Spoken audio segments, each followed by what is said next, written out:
Shall?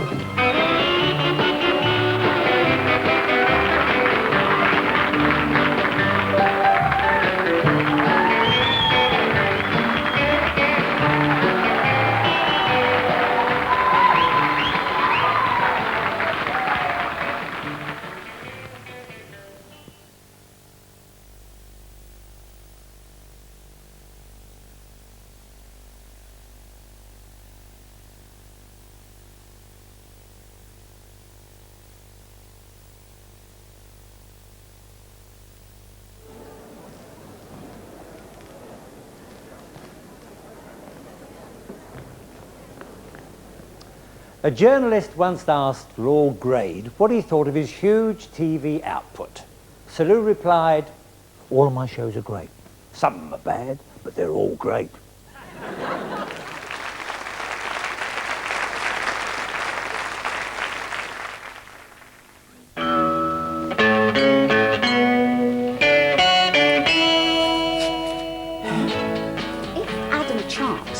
The husband from whom I separated several years ago thinks that he's coming here to the Crossroads Motel, reopened for one night only, to celebrate the life and works of Lord Lew Grade.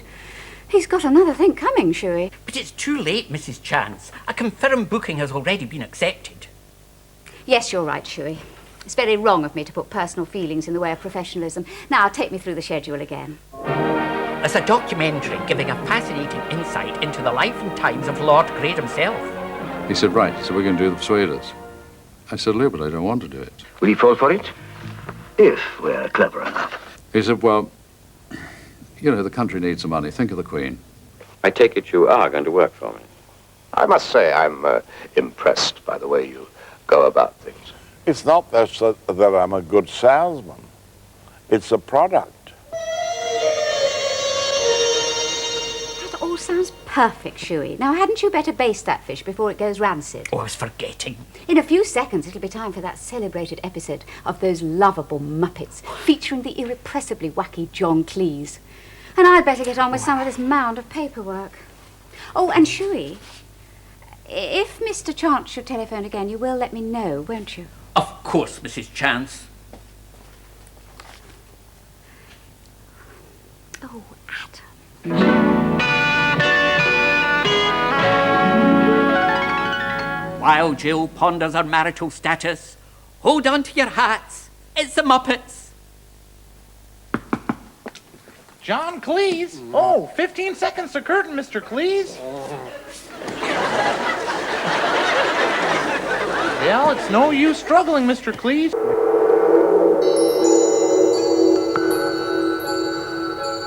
You're watching ATV Night on BBC2.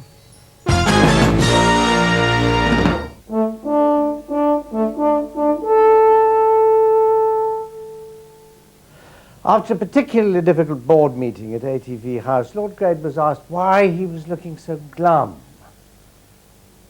"I get depressed at times," he said. "I get depressed when people are slow making up their minds about what I want."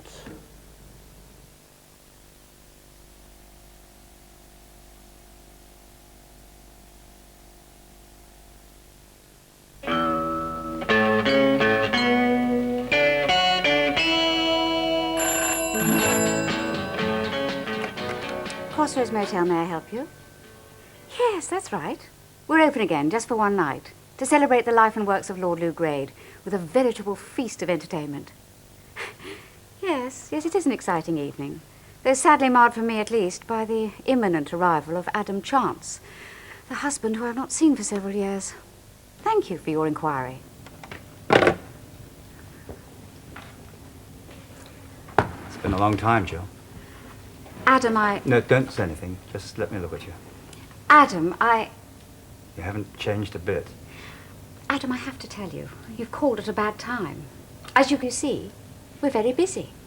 Too busy to talk about this. What is it? It's our future, Jill. Yours and mine. Yes, that's all you ever had to offer. A future made of modular plastic units that come apart as easily as this. That's your final word, is it? After all these years? Yes, Adam. I'm afraid it is.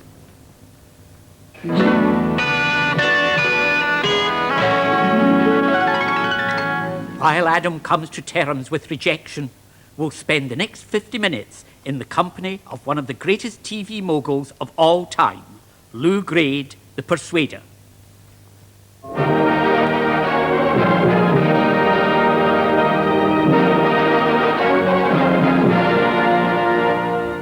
Lew's larger than life, although I doubt if he's even 5'9". He never eats butter.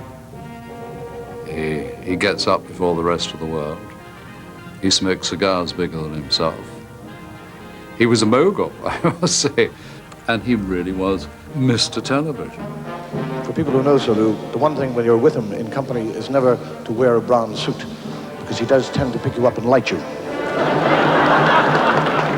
Lew doesn't smoke cigars. He smokes cigars. And I said, how many cigars are you smoking?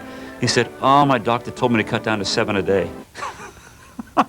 When you decide to do a production of major significance, it's the quality and the idea of the project that counts, not what is it going to cost. That you face afterwards. I have learned a great deal from Lord Grade, my Louis. I have learned humility. I have learned how to be a star. And I have learned the Charleston. He's got a smart, breaks up every party. Hullabaloo, don't care what you do. Don't bring a Lulu. What Lew gave television was fizz. Fun. No, fizz. Lulu always wants to do what the boys don't want to do. Then she struts herself around. If you've ever seen him get on the table and dance his Charleston, and I've seen him do it a couple of times after the age of 70, you know that the man's larger than life. True. He is a figure completely unlike any that you'll find again in this business.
First question I'd like to ask you really is, did you feel you would ever get into television? I had no idea at all. Because you were a man of the theatre, really, weren't you? I was just involved in theatre and booking talent. I love talent. I love talent of all kinds. And at what point did you wake up one morning and say, I'm going to go into television? I had a telephone call from a man, a friend of mine called Mike Nidoff, an American. He said, have you seen the Times this morning? I said, I don't even read the Times. Why, what's in it? He says that applications for commercial television. I said, I've been hearing all about that. You're going to find 3 million. Where have I got 3 million? He said, if you can raise 1 million, we'll raise the 2 million. Then I called Val Parnell. Val at that time ran the Palladium and all the He ran all the principal theaters in this country. I said, Val, you're in the television business. And we called the company ITC. And you failed in your application, didn't you? You put the bid failed in. in our application for one reason only. There was a big campaign to say that we controlled all the talent. Now your Lew Grade's connected to your Leslie Grade, and together they made an organization they called Grade, and brother Bernie's plying the same trade. Them Grades have got it made. This was because you had the agency at the time. Which handled Laurence Olivier and John Gielgud and Ralph Richardson, including all the great big orchestras like Billy Cotton and his band. You don't think there was an element of snobbery in it, that they felt that this was kind of showbiz? No, I don't think so. No, I don't think so. They really felt we had too much control of the talent. Dim lights, dim lights, dim. Bright lights, dim lights, dim lights. The grades made dim lights, dim lights, dim. Bright lights, dim. Grades have got it made. And then they gave the license to the Norman Collins Group, which included C.O. Stanley of Pye, but the city and the investors didn't have confidence in their program-making ability. So the ITA called me. They said, look, would you go in partnership with them and be responsible for all the programming? And that's how ATV was formed. Now your Lew Grade's connected to your Leslie Grade, and ATV is connected to your Lew Grade, and together they made an organization they called Grade. And when Lew left the organization, Les stayed. Through him the Shadows, Frank, I, Fuel and Cliff Richard get paid, and the Palladium is the place which they have all played, which is owned by ATV, which is Lew Grade, and ATV owns Pye Records, who do a fine trade. And the Daily Mirror's Hugh Cudlip is on the board of ATV, sitting near to Lew Grade. And they invited Max Aitken of the Daily Express, and he came and he stayed. And all this has been achieved in just 2 decades. Dem grades have got it made. Yeah!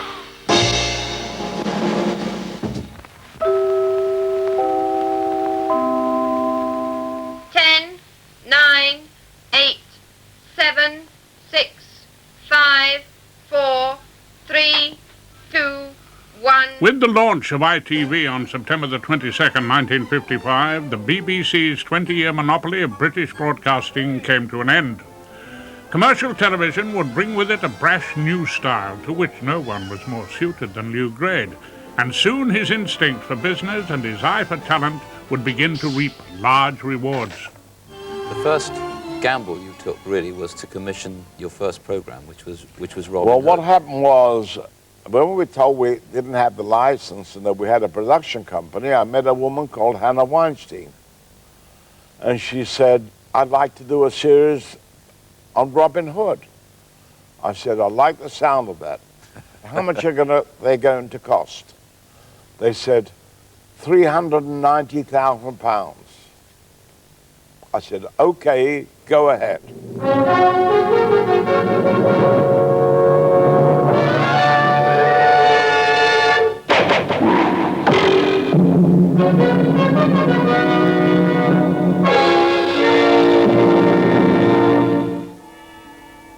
Then about a week later, I thought I'd better let the board know.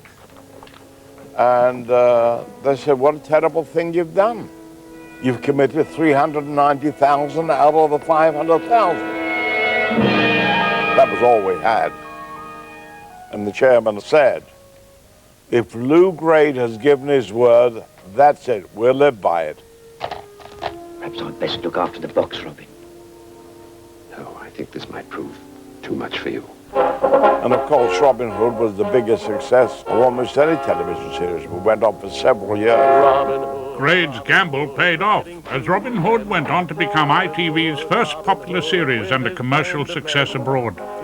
Its winning formula of righted wrongs and daring do's struck a chord with post-war audiences and created a new television genre, the ITC swashbuckler. It's a great improvement, I grant you. But you'll never show me a crossbow that'll beat the longbow. No.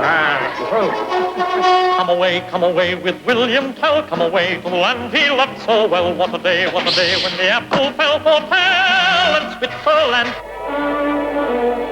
Lew very quickly came to the forefront as being the enthusiast, the dreamer up of ideas, or the recognizer of ideas that would be commercial. You flatter me, my lord. They were pretty sharply made in a fairly simple way and dedicated to only one thing, and absolutely entertainment. And Lew was good at that. He thought in simple concepts, and he thought in concepts to do with, I suppose he thought about feel-good television before anybody invented the phrase. Nice of you to welcome me back with a feast, Captain. I ought to welcome you back with the back of my hand. Those early days, the buccaneering days, were quite extraordinary. No program ambition seemed unattainable. Budgets were simply unheard of. And it's extraordinary to have to say that, but there was a time when all this was true. And Lew was right in the thick of that. But while Grade ruled the high seas of international sales, back home he faced constant battles with his ITV rivals. What was it like working in a federal system? You weren't your own master of the network. You were the master of ATV, but it was pretty difficult getting the network into line, because you obviously played a big part in shaping the schedule in those days. It actually took 3 days. That means 3 different people had to meet. Howard Thomas of ABC, John McMillan of Breeder Fusion, Cecil Bernstein of Granada. 3 meetings, 3 mornings, and the schedules were done for 6 months. How did you know to schedule? How did you know what programs to Well, commission? I thought to myself, I know what I'll do, like on Sunday. I'll start off with a half-hour comedy show, and which was I Love Lucy. Then I'll do an hour Sunday night at the Palladium. Then I'll do an hour drama.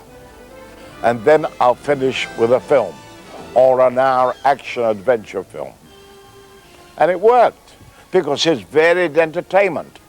Because when you put a variety bill together, you cannot please the whole audience with the whole program. Therefore, you have to have sufficient elements in it, so at least half of the program appeals to all the audience. And I use the same tactics on television. What do you want if you don't want money? What do you want if you don't want love? Say what you want and I'll give it to darling. Wish you wanted my love, baby. Lew was a wheeler dealer, and in my opinion, the best there ever was. And so his daily routine was really to negotiate with the others the best deal that he possibly could, getting as many programs as return for the programs that he provided them with. Gentlemen, may we resume? He enjoyed a good old-fashioned row. And one of those, I remember, was taking place among all the network managing directors at ITV's headquarters. And there were at least half a dozen voices raised in furious altercation.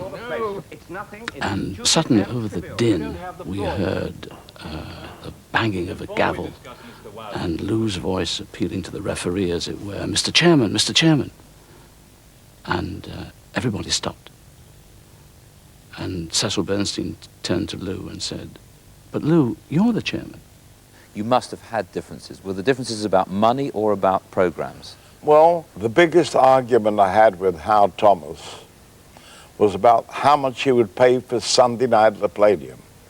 I wanted £6,850, and he only wanted to pay me $6,800. Out of our 4-hour meeting, 2 hours was spent arguing about that £50. Eventually, I got the £6,850 because I knew he couldn't do without Sunday night at the Palladium.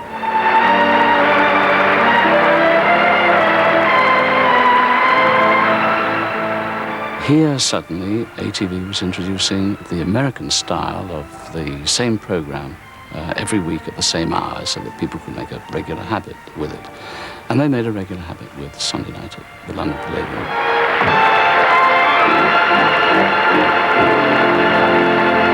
Good evening, ladies and gentlemen. Welcome to Sunday night at the London Palladium. They knew what the audience, what would pull an audience into their theatres. And they reckoned that what would pull an audience into their theatres would make an audience sit round and watch a television set.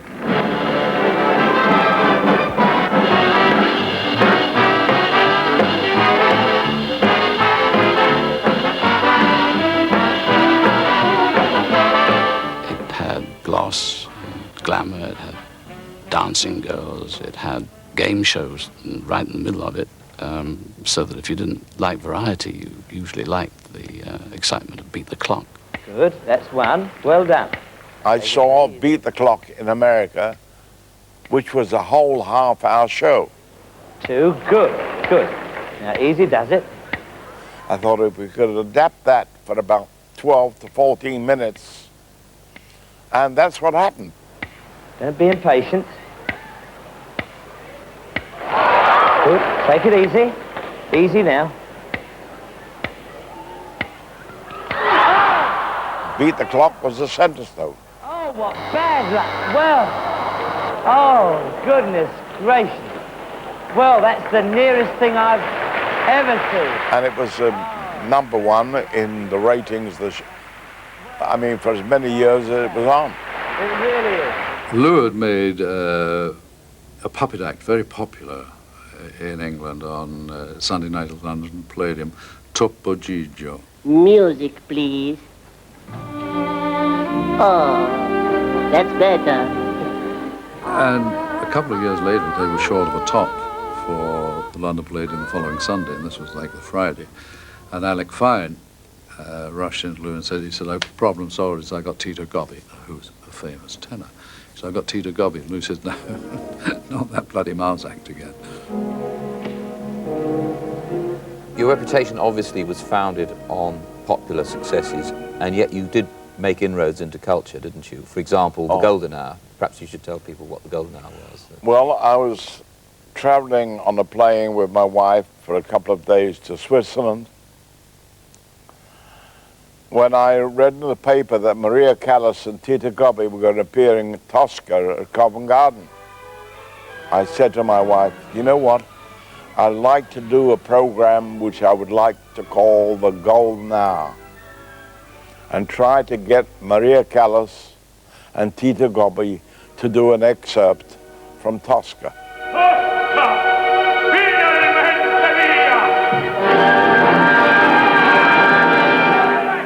I then offered it to the network, and the network said, no, it'll get no rating, we'll get no advertisers, we can't afford it. I said, okay, I'll get the advertisers. I went to the chairman of Unilever, I went to the chairman of Beecham, I went to the chairman of some of the leading advertising agencies. I said, I want you to advertise in this program. It won't get you any ratings, but it'll get you great prestige. And sure enough, they all advertised it. Then the network took the program.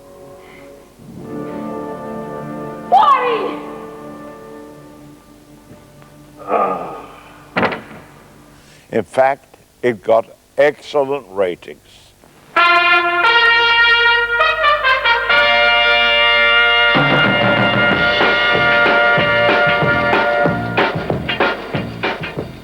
You also had a great record in drama too. Yeah, Probation Officer, Playmakers, The Power Game. The Power Game was really the forerunner of Dallas.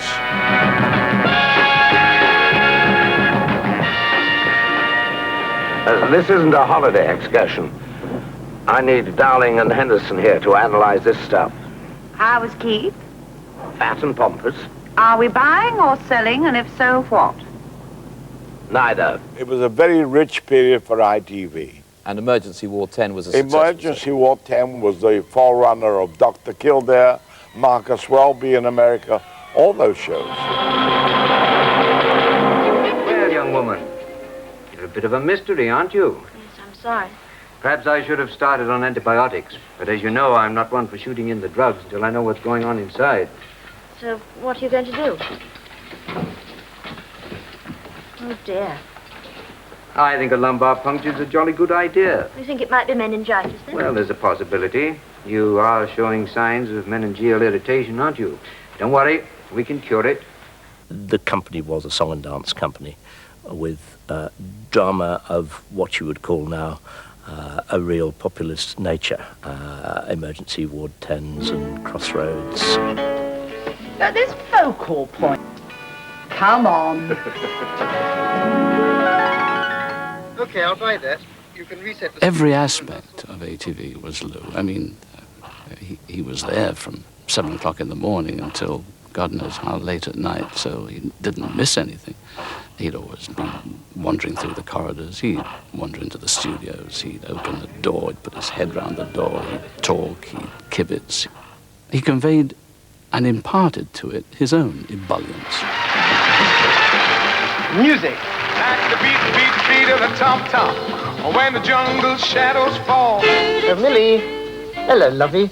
The company, as soon as you joined it, you knew it was the song and dance company. We hear a bit of it. Well, hang on a sec, here it comes. Hold on, because we're by a piano. Every time you walked into the editing room, you had to fight your way past Jack Parnell and his musicians going to the band room. It was a show business company, unlike any I've worked in since. We needed big studios and big studio complexes in order to develop. So they bought Elstree, and then we went in and we made it in television.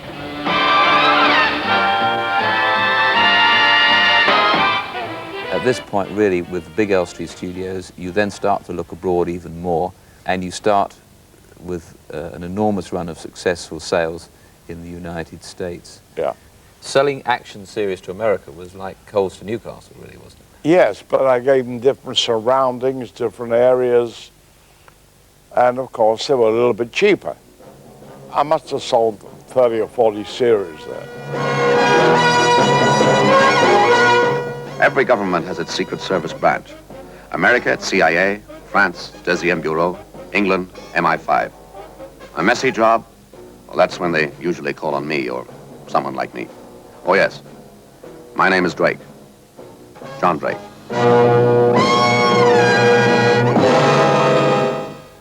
Lord Grade. He was Lew Grade at that time, and I had been doing a number of TV plays, a whole string of them, in the days when they were live. In other words, when it said in the studio, Vision On, and at the time they were looking for someone to be in a new series that they were preparing called Danger Man. And he asked for me to come along, chat about it, invited me to do it. £10,000. A considerable sum. The market is up on yesterday. I take it you are going to work for me. I must say I'm impressed by the way you go about things. Why are you such a good salesman? It's not that I'm a good salesman. It's a product.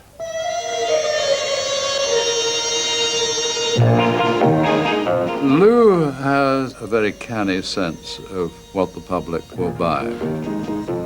And I read a script that I thought was awfully long for a half-hour series. It wasn't until I got to the press conference when Lew was announcing we were going to make 13 or 26 or 39 or something of the Saint hour shows. And I said half hour, and he said hour, and I said half hour. Bob Baker grabbed me one side. He said, these are hours. I said, I thought the script was well padded. Comes the producer's wife. What shall I say? Come, darling. I want you to meet the most fantastic man. I've told you about him. John, this is Simon Templar. It wasn't real, it was glamorous. My hair was never untidy. The ladies always looked nice. You know, the sets were nice. But the farthest we ever got was on the back lot of ABPC Elstree. And they put a rubber palm tree in front of my face and on the screen, write Bahamas. Mind if I mess this up a bit? Go ahead.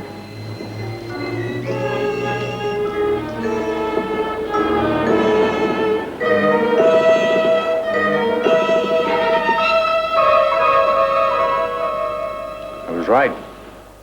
Lew could have sold, he is the traditional man of whom you could say he could sell fridges to Eskimos.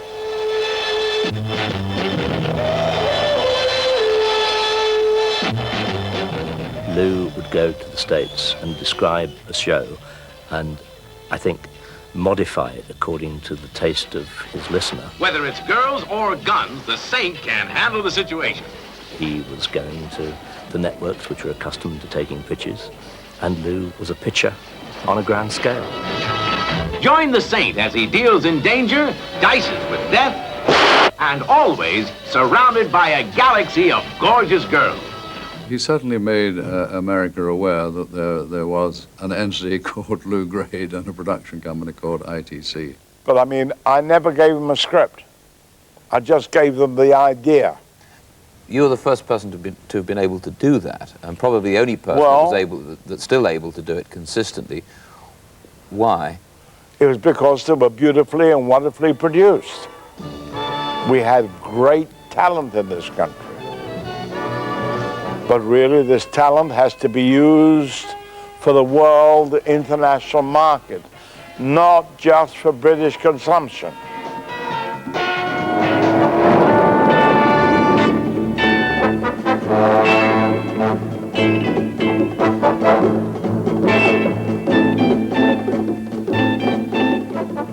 I went to see Lew Grade and said, I do happen to have a little idea.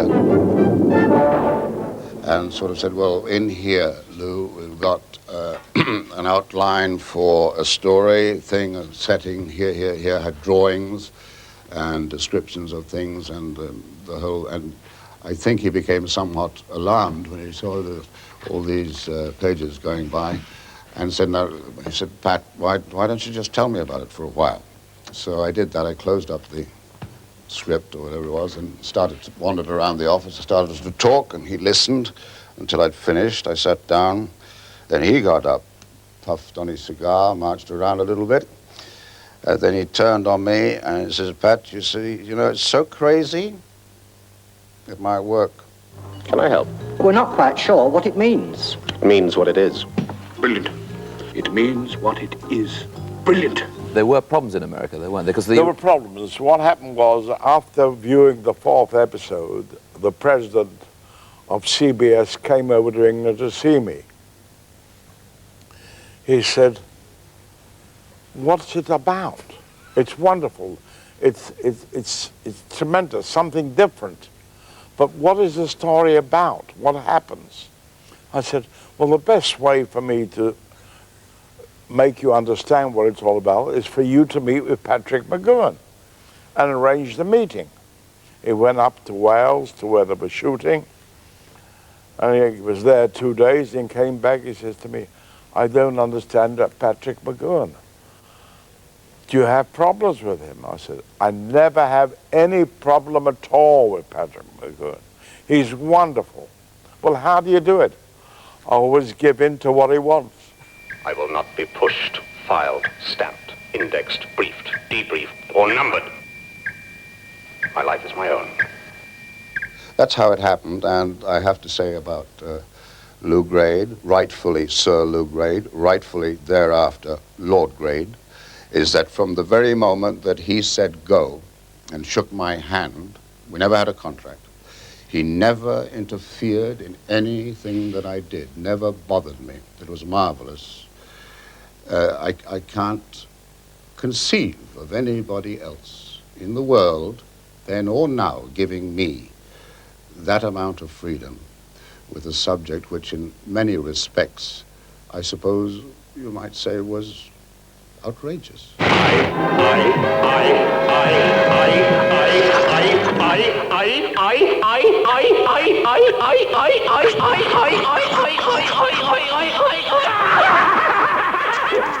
You see, he has an instinct. He has a feeling for something. I was in America, and I was very close with ABC. In fact, I would sit in when they were doing their schedules, and they said, we need a program for Tuesday, 10 o'clock. Amongst themselves, I'm just sitting there as a friend. I said, what about Roger Moore again? That is one of them. An Englishman.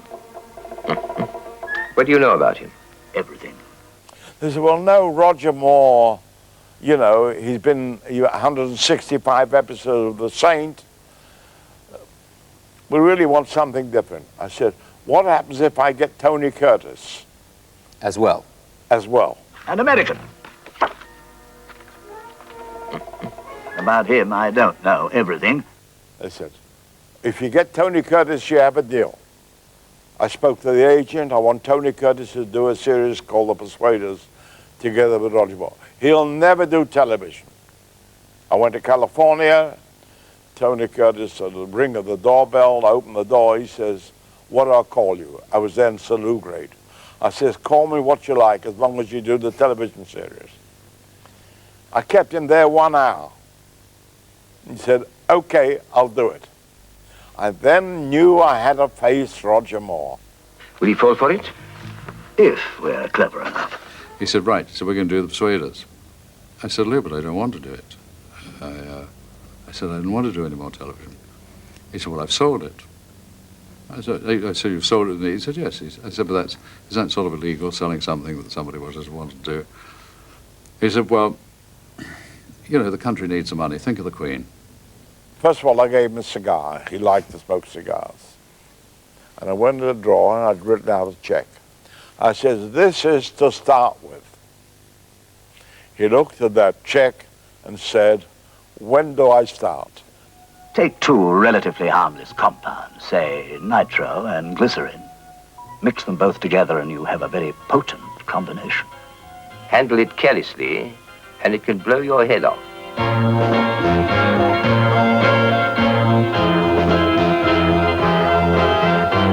I was an agent at the time, and we were agents for Roger. And as I recall it, he had a contract to be billed first in the series, and so did we found out later. So did Tony Curtis. Yes. I had a terrible job. I had to do two kinds of billings, one where Roger was first, and one where Tony was first, and we switched them around on episodes. But what you knew was, if you tried to resolve the argument about the billing going in, the series would never have happened. Oh, never, never. Absolutely. So you took a chance. I was pretty friendly with Roger. I knew he wouldn't let me down. Right. Tony Curtis, I had to handle, but he was fine.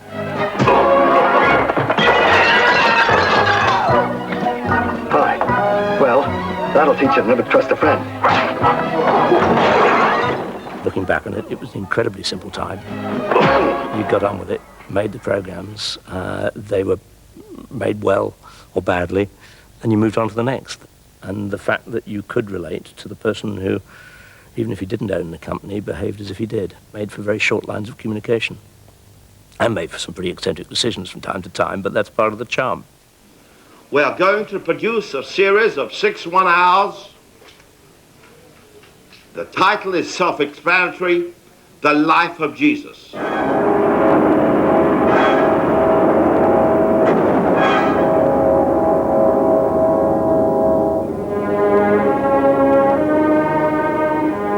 We all owe it, me first, to the absolute obstinate stubbornness of Lord Grade, Lew Grade, the best man perhaps I ever worked with in the movies.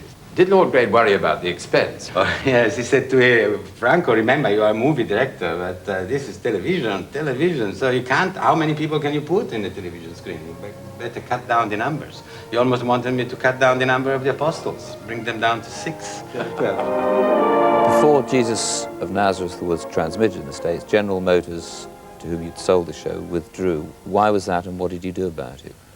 Well, General Motors withdrew because they felt that being such a worldwide company, they should not be involved in the religious series. However, they paid all the money.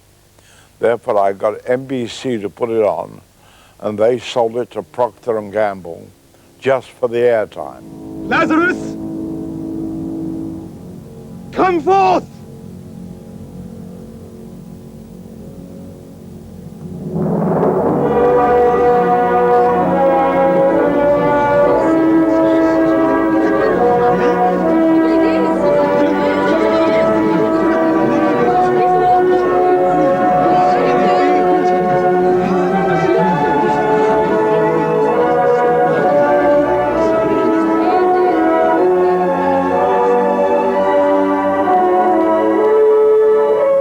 Believes in me, but he were dead, yet shall he live. NBC asked me to come to America to negotiate for additional runs. And I said, fine, I'll meet you Monday at 10 o'clock. On Thursday, I had a phone call to say Procter & Gamble want to buy the rights to Jesus of Nazareth. Can you make it on Friday? I said, okay. They said, we love it, it's wonderful, phenomenal, we want to buy it. How much you want? I said, well, coming over on the plane, I had a vision. I saw a figure 25. Now, I knew it couldn't be $25. I knew it couldn't be 25,000. I therefore assume it means 25 million. That's what I want, 25 million. They said, you must be crazy. We'll offer you $12.5 million. I said, no, I'm sorry, I saw a vision, and that's it, 25 million. They said, well, we're sorry. I didn't sleep Friday night, I didn't sleep Saturday night, I didn't sleep Sunday night, you can imagine. I then went to see NBC at 10 o'clock, and I was dying to get down to the business, but for 1 hour, how's Kathy, how's everything, you know. Eventually we got down to the business. We want to buy Jesus of Nazareth, how much you want? 25 million. You're crazy, we only want 5 runs. Anyway, we finished up at about 12 o'clock with them offering me 15.5.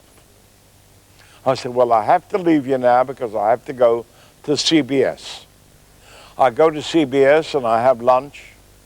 I'm trying to sell them Sophia Loren and Omar Sharif in a miniseries based on Moulin Rouge and all sorts of things. And I feel they're not taking any notice of me. And I thought to myself, what have I done? Have I done something to upset them? Anyway, it was 2:30 and I said, I have to go now because I have to pack. I'm leaving tonight for London. They said, what about Jesus of Nazareth? I said, you're crazy. I still have to offer it to NBC, and if they meet the price, they have it. Okay, how much do you want? I said, I had a vision, 25 million. I said, okay, when do you want to know? I said, I've got to call NBC by 4 o'clock. Fine, we'll let you know by 4 o'clock. I then called head of business affairs at NBC. I said, you've got 28 minutes. The price is 25 million. Do you get the message? He said, I get the message. 10 minutes later, the chairman and chief executive of NBC, Herbert Schlosser, called me. He says, Lew, we've been friends for 15 years. How can you do this for me? At such short notice, I need some time. I said, Herb, you've got 8 minutes left.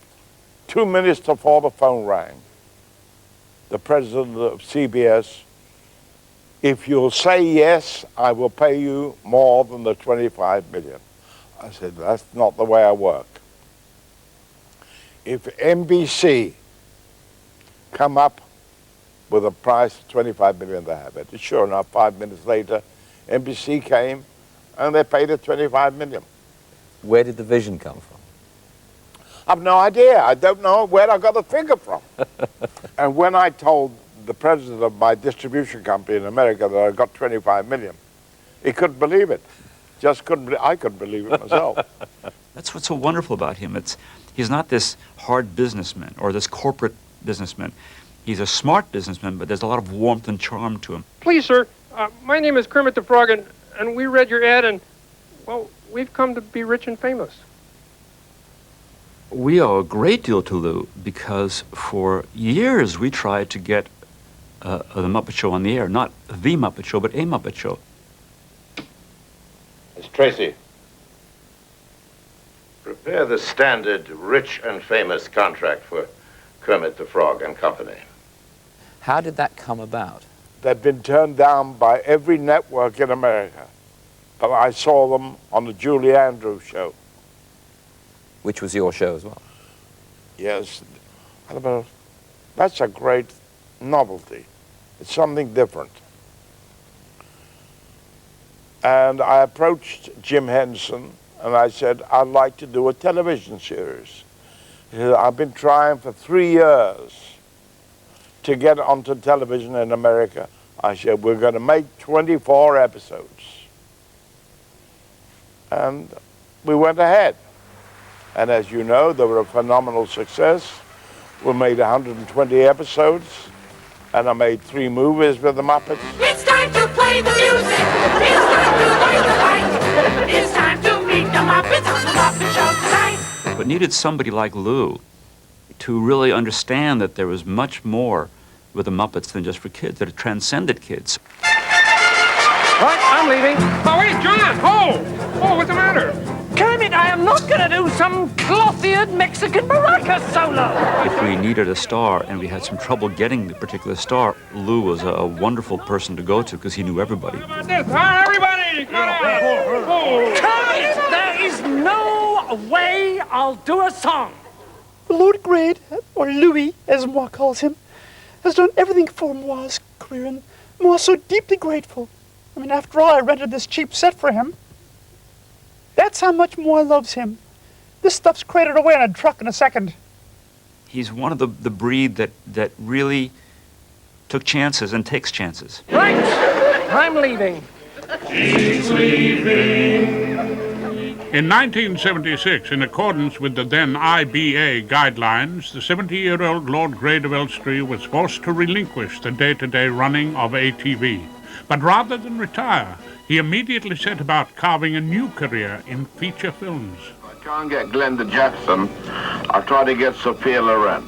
If they hadn't made you give up that day-to-day executive role in the running of ATV, I'd have still loved it. Would you have stayed in television and not gone into films? I'd have probably still stayed in television, but also moved to film, because I'd done everything possible in television of the highest caliber. There was no way that I could do anything to go higher.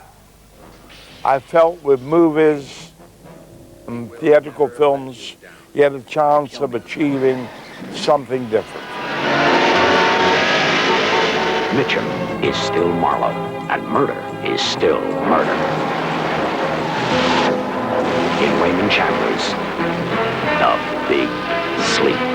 He had this wonderful, slightly irritating habit, for example, of phoning me always at 7 o'clock in the morning. I was often casting the films till 1 o'clock in the morning to America, and I had to take all my files to my bedside table, and the phone would go at 7. I'd knock the files over, and Lew would say, "Why are we paying Joan Collins a living allowance? She's English." Why? Why? He's crazy. I said, "Well, Lew, she's living in America. She doesn't have an English home at the moment." Shut up, Agnes! Joan Collins is Agnes. Blackmail's her business. Nothing like better, I think, than to invent large star-studded casts for huge improbable projects. And James Stewart is the general. In fact, as Lew was trying to operate as an early Hollywood-style producer and mogul from a rather curious address in W1. He was pre-selling his films, and if you pre-sell a film, you need stars, you need a package to be able to pre-sell in order to raise the money, and he was raising very large sums of money. Among Grade's biggest hits were the Muppets, fresh from their award-winning TV series, and On Golden Pond, which won several Oscars. But it was the costly and ill-fated Raise the Titanic, which was to enter movie folklore. Everybody doesn't believe that we'll raise the Titanic. You can't see very well from there, but some of you will get an idea. Here's us bringing up the Titanic. You see it? Then you see it coming up more. Right? And now here it is, it's up. The Titanic, it's there. I think it's 35 million well spent. I hope. The press kind of turned a bit. They used the Titanic against you, didn't they? Yes, because there was tremendous amount of publicity about the cost of the film. Sure. The problem was that I got a very famous, noted director who won numerous Oscars, and he built the Titanic, and there wasn't a tank in the world large enough to hold it. So we had to find a place in Malta next to a smaller tank, and they told me it would be finished in January. The only mistake they made is they didn't tell me which January. So I had all those costs, all the crews, all the staff, the directors, equipment, everybody standing by.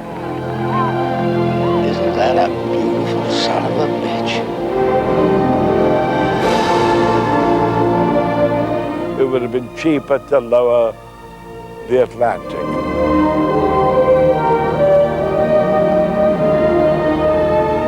What was tragic wasn't the fact that the Titanic sinking him as it did, it was the timing, you know, that I think if it had happened a year later, he could have survived it, coming off the back of On Golden Pond and one or two other things that had done really quite well. It was the timing that was so cruel. Raise the Titanic's disastrous box office helped Grade's parent company ACC lose over £26 million. It was then that a power struggle began with his former ally, the Australian businessman Robert Holmes à Court.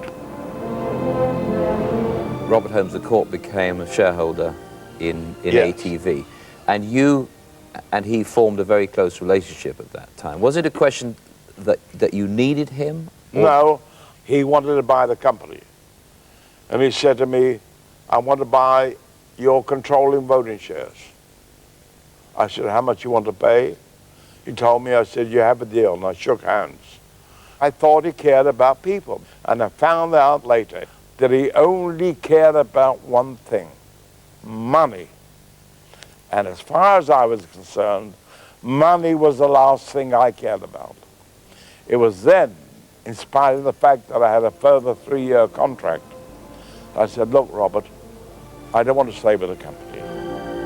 Ever since the catastrophe where ATV was lost and ITC was lost and ACC was lost and he lost control, I've never heard him say one word about that which could conceivably have been held up as a quite justifiable element of sour grapes, regret, just general, the sadness of it all.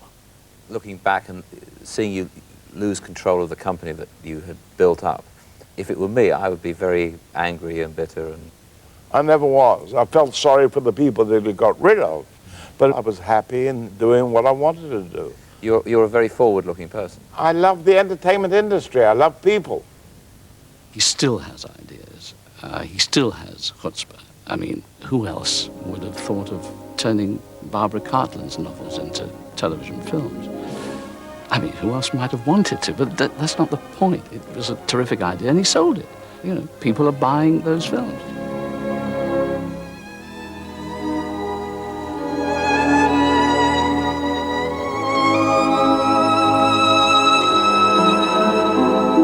You should not wait for me.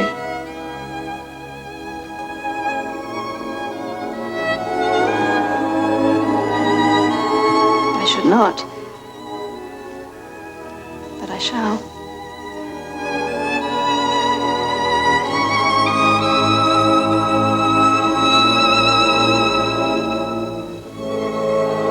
You must go. Soldiers will be here at any time. How can I go now that I have found my only happiness? People want to see escapism. Why don't we seem able to do it now? Mystery to me. You've always said that you'd retire in the year 2000. Are you going to keep your word on that? Well, no. You know, I'm beginning to think that, you know, it's a little bit soon. I think at the year 2000, I will have to consider retiring. Thank you very much indeed. And I want to thank the BBC for allowing me to smoke my Monte Cristo. Thank you. Thank you for bringing me the giant TV, but Maverick and Cheyenne are not for me. There's only one guy that I want to see. Thanks a lot, but no, no, no, no, thanks.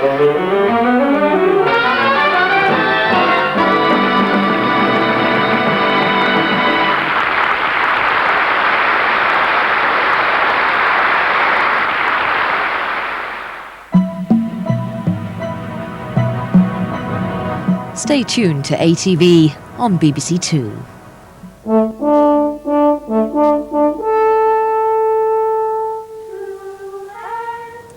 A little girl once asked Lord Grade, "What does 2 and 2 make, Sir Lew? He pondered this mathematical problem for a moment before replying. Are you buying or selling?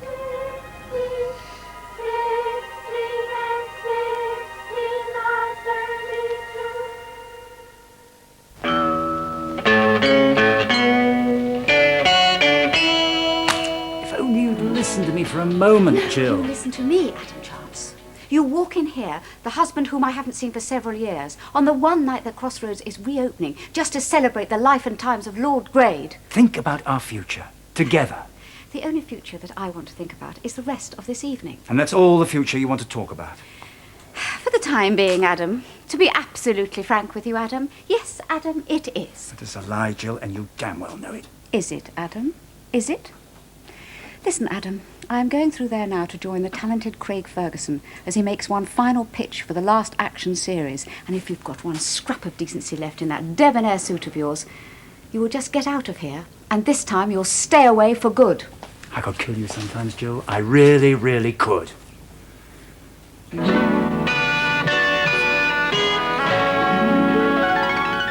While Shuey contemplates Adam's murderous intentions towards myself, I shall be accompanying the talented Craig Ferguson as he makes one final pitch for the last action series.